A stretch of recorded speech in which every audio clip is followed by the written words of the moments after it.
കുടിച്ചിട്ടുണ്ടോ? നീ ഇങ്ങോട്ട് വന്നേ. അടിക്കില്ല, വാ.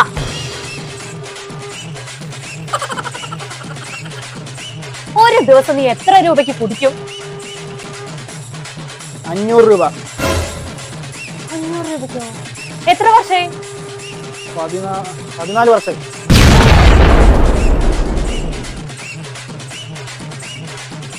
ഏകദേശം 25 ലക്ഷത്തിന് നീ കുടിച്ചിട്ടുണ്ട്. നീ കുടിച്ചു കളഞ്ഞ പൈസ ഉണ്ടെങ്കിലേ ഇപ്പൊ നിനക്കൊരു BMW വാങ്ങിക്കാം. ശരിയല്ലേ?